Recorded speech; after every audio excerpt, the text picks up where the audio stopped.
ओम और भूमि की कहानी मेल्ट माय हार्ट एपिसोड 47। अगली सुबह गोदरेज मेंशन सभी लोग ब्रेकफास्ट कर रहे थे। वहीं ओम अपने कमरे से बाहर निकला और सीढ़ियों से उतरते हुए नीचे आया। बगैर किसी की तरफ देखे ही वह ऑफिस जाने के लिए निकल पड़ा। जब दादी उसे बगैर नाश्ता किए जाता देखी तो उन्हें तकलीफ हुआ और उन्होंने आवाज़ देकर ओम को रुकने के लिए कहा, पर उनकी आवाज़ ओम तक नहीं पहुंच पाया क्योंकि वह तेज़ी से मेन डोर से बाहर निकल गया। दादी ने तुरंत सर्वेंट को कहा कि वह ओम को बुलाकर लाए। सर्वेंट तेज़ी से भागते हुए बाहर आया।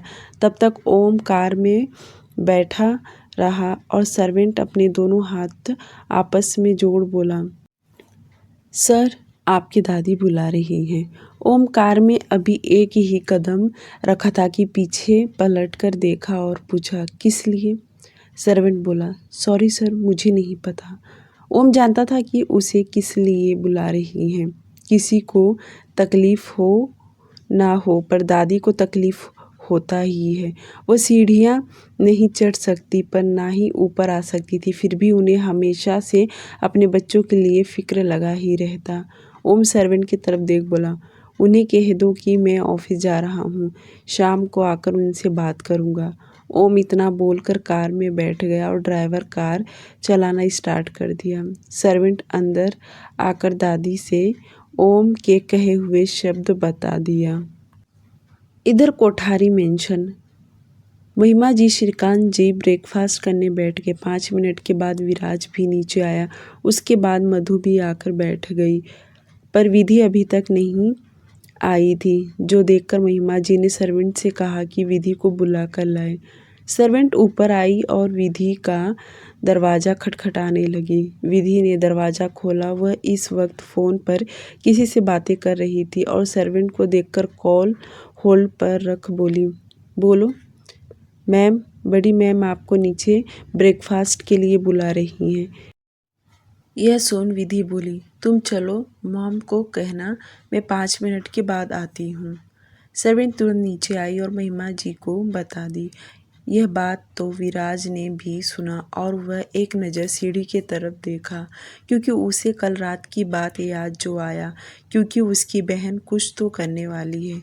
विधि कॉल पर 5 मिनट तक बातें करती रही। उसके बाद वह नीचे आई, एक नज़र सभी की तरफ देख गुड मॉर्निंग बोलकर ब्रेकफास्ट करने बैठ गई। सभी लोग शांति से ब्रेकफास्ट कर रहे थे। विधि बीच बीच में विराज की तरफ देखे जा रही थी। विराज का ध्यान ब्रेकफास्ट करने पर था, पर वह जैसे नज़र उठाकर विधि की तरफ देखा तो विधि उसे ही देख रही थी। अपनी बहन को इस तरह देखता देख विराज अपनी आंखें छोटी कर लिया, जैसे वह समझने की कोशिश कर रहा हो कि आखिर उसकी बहन ऐसे क्यों घूर रही है। तकरीबन 5 से 10 मिनट के बाद एक गार्ड अंदर आया और विधि को इन्फॉर्म करते हुए कहा, विधि मैम, आपके दोस्त आए हुए हैं, वह आपको बाहर बुला रहे हैं। मैं उन्हें अंदर लेकर आ ही रहा था पर वह नहीं आ रहे। उन्होंने कहा कि आपको इन्फॉर्म करें। गार्ड इतना बोलकर चुपचाप खड़ा था।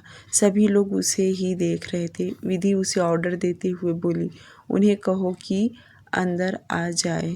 विधि का ऑर्डर सुनकर गार्ड हाँ में सिर हिलाकर बाहर गया और अपने साथ विक्की और बाकी लोगों को साथ में लेकर अंदर आया। सबको देखकर विधि जल्दी से उठ खड़ी हुई और आगे जाते हुए बोली, गुड मॉर्निंग, कैसे हो सब लोग, और सुबह सुबह यहाँ क्या बात है? मधु भी उठ खड़ी हुई, क्योंकि कल ही सबके साथ उसकी दोस्ती हुई थी। महिमा जी मुस्कुराते हुए बोली, सब बच्चे आओ, हमारे साथ ब्रेकफास्ट करो। सबके चेहरे पर उदासी छाया हुआ था। विक्की मायूस होते हुए कहा, विधि मैं बहुत परेशान हूँ। परेशान हो? क्यों, क्या हुआ, बताओ मुझे। विक्की बोला, मेरे हाथ में तुमने गोल्ड का कड़ा देखा था ना?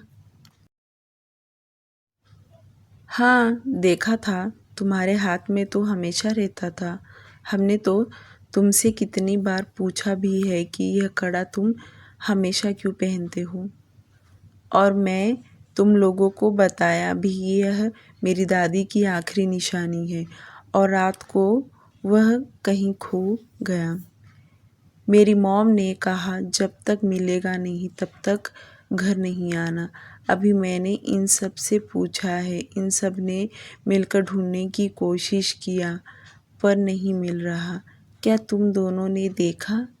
विक्की ने जैसे अपनी बात कंप्लीट किया कि विधि नाम में सिर हिलाते हुए बोली, नहीं विक्की, हम सब तुम्हारे साथ ही थे पर हमारी नज़र तुम्हारे कड़े पर बिल्कुल भी नहीं गया। विक्की मधु के तरफ देखते हुए कहा, मधु तुमने देखा क्या? मधु भी नामे सिर हिलाते हुए बोली, नहीं, मेरी नज़र तुम्हारे हाथ पर गया ही नहीं और अगर हम में से किसी को मिलता भी तो हम एक दूसरे को पूछते। तुम ऐसा करो, होटल में चेक करो, शायद वहाँ गिर गया हो। ये सुन विक्की बोला, तुम्हें लगता है मैं होटल नहीं गया था? सुबह होते ही मैं होटल पहुँचा। वहाँ से रिसेप्शनिस्ट से भी पूछा, वेटर से भी पूछा पर वहाँ पर मिला नहीं और इन सब से भी पूछा। अब तुम दोनों ही बच गई थी। मैंने सोचा तुम दोनों से भी पूछ लूँ। खैर कोई बात नहीं। विक्की इतना बोलकर अपना चेहरा लटका लिया जो देखकर विधि बोली, 2 मिनट वेट। इतना बोलकर विधि सीढ़ियों पर तेजी से चलते हुए अपने कमरे में गई और अपना पर्स लेकर नीचे आई। आते ही वह अपना पर्स का जिप खोलकर दिखाने लगी और साथ में ये भी बोली, रात को जब मैं घर आई तो वैसे ही पर्स रख दिए। तुम लोगों के सामने खोल कर तुम्हें दिखा रही हूँ। तुमने सबसे पूछ लिया है तो मैं भी तुम्हें अपना पर्स दिखा दूँ ताकि तुम्हें यकीन आ जाए। विधि की ऐसी हरकत पर विक्की अपना हाथ आगे करते हुए बोला, अरे विधि, मुझे तुम पर भरोसा है, तुम्हें ये सब करने की ज़रूरत नहीं है। वह तो मैं इसलिए पूछने आया क्योंकि मेरी मॉम मुझसे बहुत गुस्सा है और गुस्सा होना भी जायज़ है क्योंकि दादी की आखिरी निशानी था। विराज कॉफ़ी पीते हुए सभी के तरफ देख रहा था। आखिर ये सब चल क्या रहा है? विधि मधु के तरफ देख बोली, मधु तुम भी अपना पर्स लाकर दिखा दो। विक्की को ऐसा ना लगे कि तुमने इसे पर्स नहीं दिखाया। हम हमारे तरफ से दिखाकर क्लियर हो जाएंगे। मधु तुरंत अपने कमरे में गई और अपना पर्स लेकर बाहर आई। मधु का पर्स वहीं था जो वह रोज़ ऑफिस लेकर जाया करती थी। उसके पर्स में 2-3 जिप थे। उसने पहला जिप खोली जिसमें उसकी कुछ डॉक्यूमेंट्स थे। उसने धीरे धीरे अपना पूरा पर्स दिखा दी पर लास्ट में उसके पर्स में से आखिरकार विक्की का कड़ा मिला और जैसे उसके हाथ में कड़ा आया कि सबकी नज़र उस पर ही था। विक्की तो अपना कड़ा देखकर चौंकते हुए बोला, मधु, मेरा कड़ा तुम्हारे पास? पर तुमने थोड़ी देर पहले मना क्यों किया? विधि तो अपने चेहरे पर हाथ रखते हुए बोली, ओ माय गॉड, ये कड़ा तुम्हारे पास कैसे आया? मधु कड़े को देखकर अपनी नज़र उठाकर सभी की तरफ देखने लगी। उसे नहीं समझ में आ रहा कि उसके बैग में कड़ा आया कैसे और वह शर्मिंदा होते हुए बोली, वह विधि, मुझे नहीं पता ये मेरे पर्स में कैसे आया। मैं सच कह रही हूँ। विराज जो कॉफ़ी पी रहा था कप टेबल पर रख दिया और ध्यान से सबके चेहरे का एक्सप्रेशन देखने लगा। उसे देख तो यही लग रहा था जैसे कि उसे सब कुछ समझ गया हो। ये सब करा धरा उसकी बहन का है। मधु इतने लोगों के सामने इतनी शर्मिंदा हो गई कि बेचारी ठीक तरह से बोल भी नहीं पा रही थी। अब तो वह नज़रें झुकाए उस कड़े को ही घूरे जा रही थी।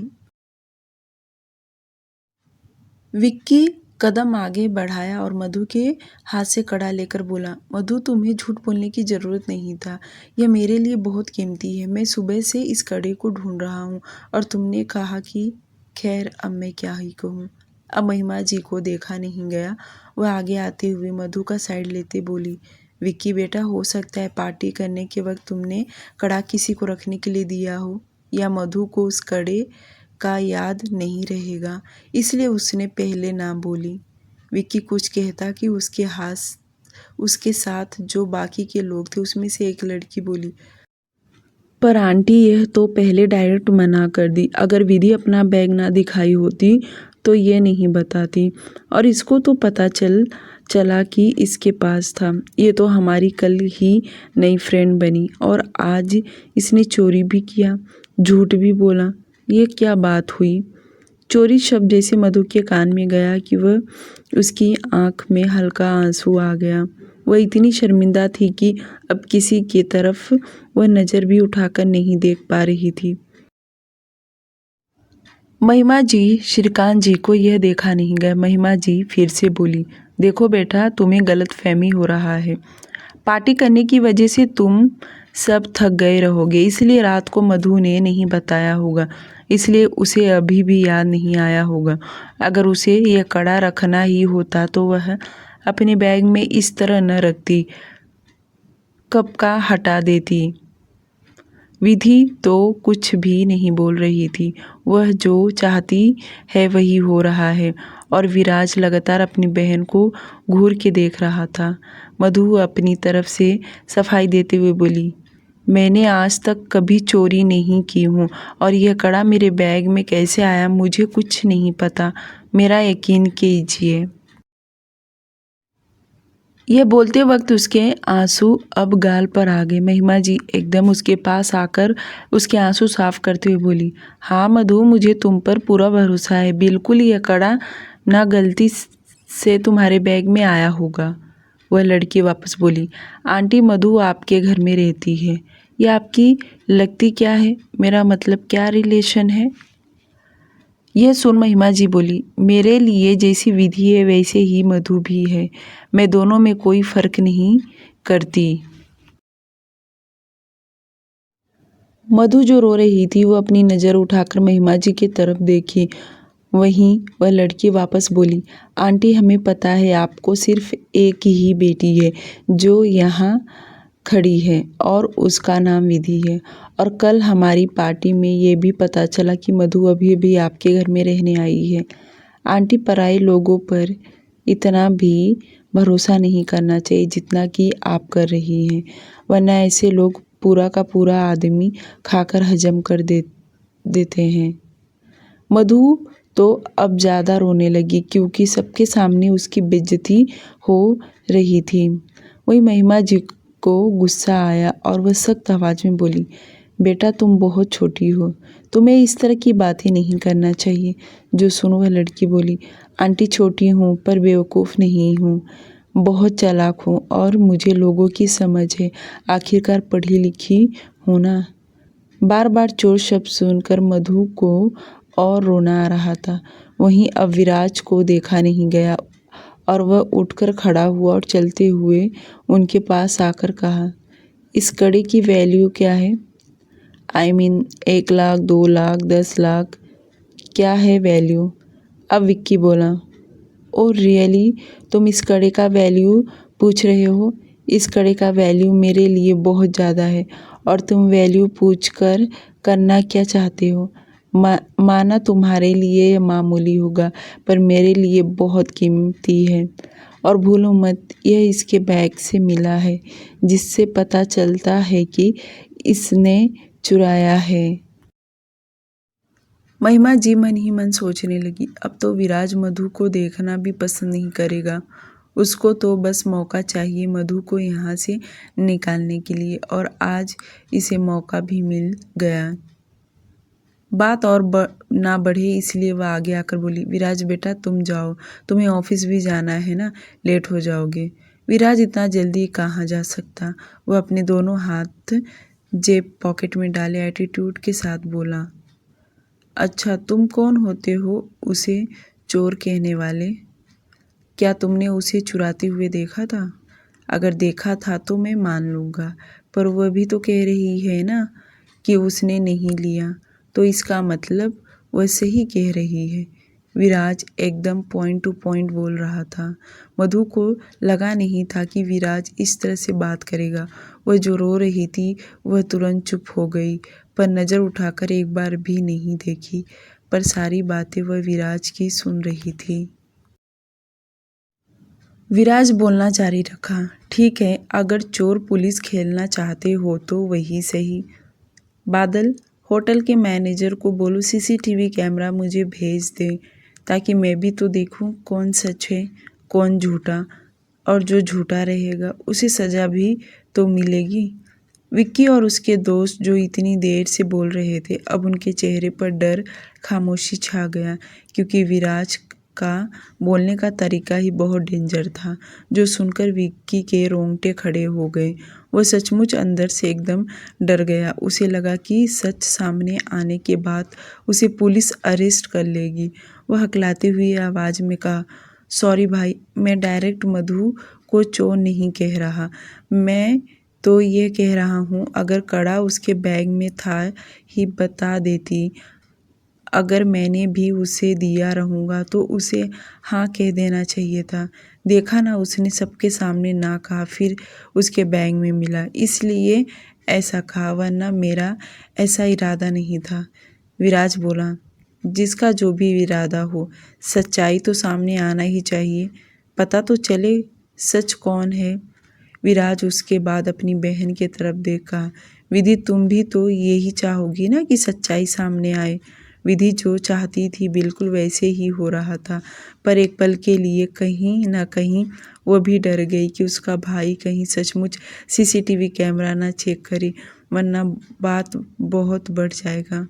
विधि अपने दोस्त के सामने आते हुए हाथ जोड़ते बोली, तुम सब यहाँ से जाओ, मैं तुम लोगों से बाद में बात करूँगी, बहुत ज़्यादा बोलते हो तुम लोग।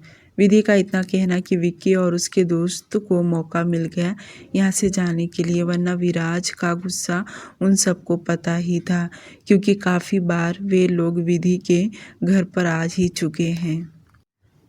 सबके जाने के बाद मधु एक बार फिर से रोते हुए बोली, विधि मैं सच कह रही हूँ, मुझे नहीं पता ये कड़ा मेरे बैग में कैसे आया, तुम्हें तो मुझ पर भरोसा है ना।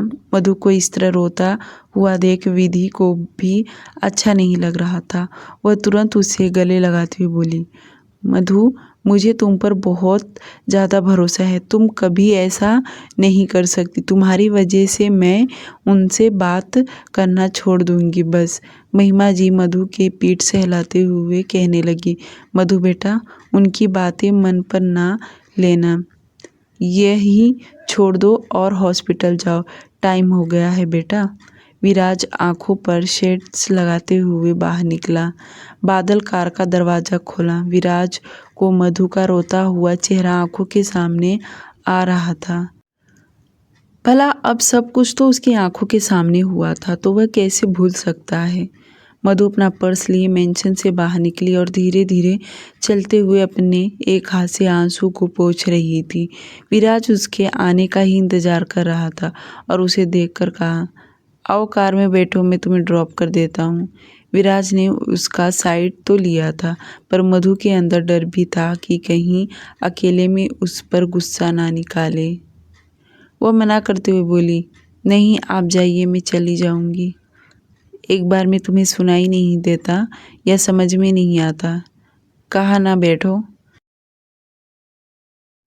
विराज ऐसा धमकी देकर बोलेगा तो मधु को तो बैठना ही पड़ेगा। वह डरते हुए कार में बैठ गई। विधि ने जैसे देखा कि वह तुरंत अपनी मॉम को बताई, जो उन्हें भी यकीन नहीं हो पा रहा था। मधु विराज के साथ ऑफिस जा रही है, पर उनके चेहरे पर एक छोटी सी मुस्कान आ गया। मधु कार में बैठकर विंडो से बाहर देख रही थी। वहीं विराज उसके तरफ देखा, जो रोने की वजह से अभी भी उसकी आंखें गीली थी। विराज जो जान ही गया था कि ये सब उसकी बहन ने किया है। दुख तो नहीं कह सकते, पर बुरा तो उसे लगा।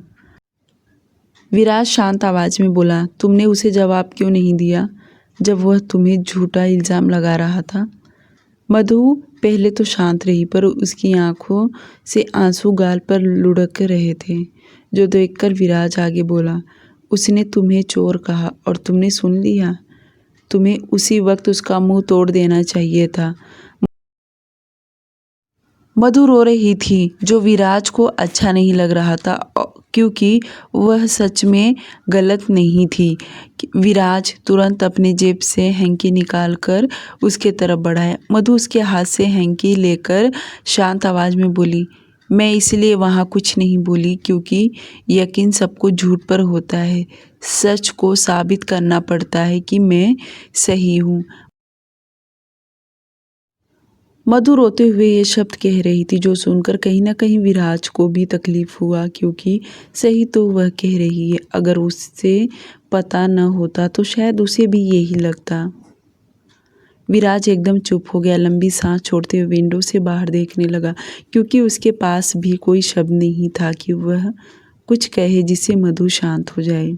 थोड़ी देर में उनकी कार सिल्वर हॉस्पिटल के बाहर रुका और मधु कार में से बाहर उतरी और हॉस्पिटल के अंदर चली गई। विराज अभी भी कार में बैठे उसके शब्दों को दोहरा रहा था। विराज और मधु के जाने के बाद विधि अपने कमरे में आकर अपसेट होकर बैठ गई। उसे बहुत दुख हो रहा था। उसे इस तरह से नहीं करना चाहिए था। वह बार बार यही सब कुछ सोच रही थी कि उसने जो किया वह गलत है। कहीं इन सब की वजह से मधु इस घर से जाने का मन ना बना ले। यह सब कुछ सोच सोचकर विधि भी परेशान होने लगी।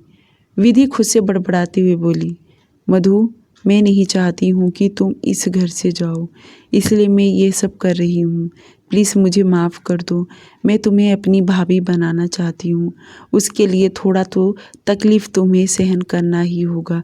उसके बाद सब कुछ ठीक हो जाएगा। देखा ना भाई ने कैसे तुम्हारा साइड लिया। बस मैं चाहती हूँ वह हमेशा ऐसे ही तुम्हारे साथ खड़े रहें। उन्हें तुम पर यकीन हो। विधि अपने कमरे में काफ़ी देर से बड़बड़ाते जा रही थी। तभी उसे लगा कि उसे अपनी मॉम को भी बता दे, पर उसे शर्म भी आ रहा था। अगर उसकी मॉम को पता चला कि जो कुछ हुआ अभी वह उसके पीछे उसका हाथ है, तो कहीं बात बिगड़ ना जाए। विधि जल्दी से अपने कमरे से बाहर निकली और नीचे आई लिविंग एरिया में अपनी मॉम को देखी तो उसकी मॉम कहीं दिखाई नहीं दे रही, तो वह जल्दी से ऊपर आ गई। महिमा जी अपने कमरे में थी। विधि दरवाज़ा खटखटाई तो महिमा जी अंदर आने के लिए कहा। विधि जैसे अंदर गई वह बड़ी शांत से खड़ी थी, जो देखकर महिमा जी ने पूछा, क्या बात है विधि, इतनी शांत से खड़ी हो? विधि छोटे बच्चे जैसी शक्ल बनाकर बोली, मॉम मुझे आपको कुछ बताना है। मैंने एक बात आपसे छुपा कर रखी है। विधि का इतना कहना कि महिमा जी जो लॉकर में कुछ सामान रख रही थी वह तुरंत बंद करके उसके सामने आकर खड़ी हुई और बोली, कैसी बात विधि, क्या बताना चाहती हो बताओ? विधि बोली, पहले प्रॉमिस करो कि आप मुझे चिल्लाओगी नहीं, तब मैं बताऊंगी। अच्छा ठीक है, प्रॉमिस करती हूँ नहीं चिल्लाऊंगी। अब बताओ। विधि अपनी नज़रें झुका ली और धीरे से बोली, मॉम सुबह जो कुछ हुआ वह सब मैंने की। मेरा मतलब कि विक्की का कड़ा मैंने मधु के बैग में डाली थी। मेरा और विक्की का प्लान था। विधि जैसे बोल रही थी कि महिमा जी ने अपने मुंह पर हाथ रख ली। उन्हें बहुत गुस्सा आया और वह चिल्लाते हुए बोली, विधि तुम पागल हो गई हो? ये तुमने क्या किया? तुमने सबके सामने मधु की बेइज्जती करवाया। तुम्हें शर्म नहीं आता? क्या मिला तुम्हें ये सब करके? महिमा जी गुस्से में चिल्ला रही थी तो विधि तुरंत अपनी मॉम के दोनों हाथ पकड़ के समझाते हुए बोली, मॉम प्लीज़ आप मेरी बात समझने की कोशिश कीजिए। मैं भाई का टेस्ट ले रही थी। आप मेरा साथ नहीं देती, इसलिए मुझे ये कदम उठाना पड़ा। अगर आप मेरा साथ देती तो शायद मुझे ये सब नहीं करना पड़ता। महिमा जी विधि का हाथ झकझोरते हुए बोली, हाथ हटाओ पहले। तुमने जो किया महान काम नहीं किया है। देखा ना बेचारी किस तरह से सुबह रो रही थी, उसे कैसा लगा होगा।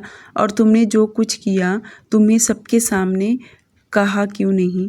तुम देखना चाहती थी कि उसकी कितनी बेइज्जती हो रहा है। विधि मुझे तुमसे ये उम्मीद नहीं थी। अगर ये विराज करता ना तो मैं मान भी लेती कि उसकी आदत है, पर आज उसने ऐसा कुछ नहीं किया। यही तो फ़र्क है मॉम। यही तो मैं भी चाहती हूँ कि भाई हमेशा मधु का साथ दे। क्या आप नहीं चाहती? आपको थोड़ी सी और मेहनत करना पड़ेगा मॉम। फिर देखना भाई के अंदर का जो सोना है वह किस तरह से निखर के आएगा। महिमा जी अपनी आंखें छोटी करती हुई बोली, क्या मतलब? मॉम ध्यान से सुनिए। आपको बस थोड़ी सी और गलत कैरेक्टर में जाना होगा जिससे भाई को यह लगे कि हम सब मधु के दुश्मन हैं, सिर्फ वही एक उसके अच्छे हैं। विधि अपनी मॉम को बहुत सारे टिप्स देते गई, जैसे मधु के साथ उन्हें क्या क्या करना पड़ेगा। उसकी सारी बातें सुनने के बाद महिमा जी नाम में सिर हिलाते हुए बोली, यह सब मुझसे नहीं होगा। वह क्या सोचेगी मेरे बारे में? हम सब उसे इस घर में देखना चाहते। अगर हम ऐसा करेंगे तो वह इस घर से चली जाएगी बेटा। मॉम, अगर आप ऐसा उसके साथ करेंगी तो वह जाएगी, पर भाई से उसे जाने नहीं देंगे। देख लेना, ये मैं लिख कर देती हूँ। विधि और महिमा जी का काफ़ी देर तक इस बात पर चर्चा होता रहा। आखिरकार महिमा जी ने भी विधि की बात मान ली और विधि बहुत ज़्यादा खुश हो गई और उसने इसके आगे अब क्या करना था उसने प्लान बना लिया। दूसरी तरफ द ग्रुप ऑफ गोदरेज। ओम जब सुबह घर से बाहर निकला तो ऑफिस जाने के बजाय वह कश्मीर गया, क्योंकि उसे भूमि को देखना था। और उसका इस तरह सुबह आना भूमि और नानी दोनों देखती रह गई, क्योंकि कश्मीर कोई नज़दीक नहीं था और ओम तो कल ही यहाँ से गया, फिर सुबह वापस आ गया। भूमि उसके लिए चाय और नाश्ता बनाई और ओम के सामने रखी। ओम मुस्कुराते हुए कहा, अब तुम रोज़ मेरे लिए ब्रेकफास्ट बनाया करो, क्योंकि मैं रोज़ यहीं आकर ब्रेकफास्ट करूँगा। उसका इतना कहना कि भूमि अपनी बड़ी बड़ी आंखें करके उसे देखने लगी, क्योंकि वह कल भी आया था और आज भी। इसका मतलब वह रोज़ अब यहाँ आएगा। उसकी बातें सुनकर नानी भी हंसने लगी। ओम और भूमि दोनों साथ में ब्रेकफास्ट किए। ओम बहुत कुछ भूमि से पूछ रहा था। वह जो उससे पूछता था भूमि उसका ही जवाब देती थी। ओम जिस तरह से अब बातें कर रहा है ऐसा पहले नहीं करता था। यूँ कहा जाए तो पहले वह भूमि के लिए टाइम ही नहीं निकालता, जिस तरह से वह अब उसके लिए टाइम निकाल रहा है। ब्रेकफास्ट करने के बाद ओम नानी से कहा, नानी अब ऑफिस जा रहा हूँ, कल मिलूँगा। नानी नाराज़ होते हुए बोली, ये चाय और थोड़ा सा खाने से क्या होता है बच्चा, खाना खाकर ही जाना। जो सुनकर ओम ने भूमि का कंप्लेन करते हुए कहा, नहीं नानी, अगर मैं रोज़ आऊँगा और भूमि को खाना बनाना पड़ेगा तो वह कहीं मुझे चाय देना भी ना बंद कर दे। इतना बोलकर वह हंसने लगा। ओम मजाक कर रहा था। भूमि किचन में काम कर रही थी और उसकी बातें भी सुन रही थी। अंदर ही अंदर उसे भी हंसना आ गया, क्योंकि उसके मुंह से पहली बार मजाक सुनी थी।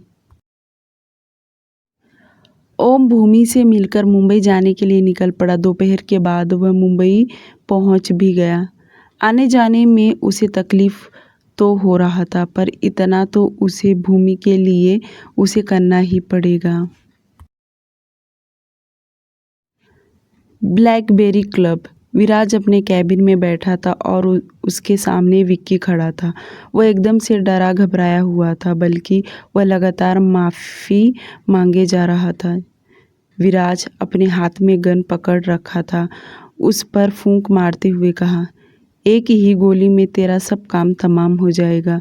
अगर सच सच नहीं बताया तो और किसी को पता भी नहीं चलेगा। यहीं क्लब के नीचे कहीं दबा के रख दूंगा। विक्की अब रोने लगा और हाथ जोड़ते हुए कहा, भाई देखो, मैंने विधि के कहने पर यह सब किया। अगर आपको यकीन नहीं तो मेरा मोबाइल देख लो। उसने मुझे सुबह में भी कॉल किया था कि मैं कब आऊँगा। हम दोनों का पहले ही प्लान हो गया था मधु की बदनामी करने के लिए।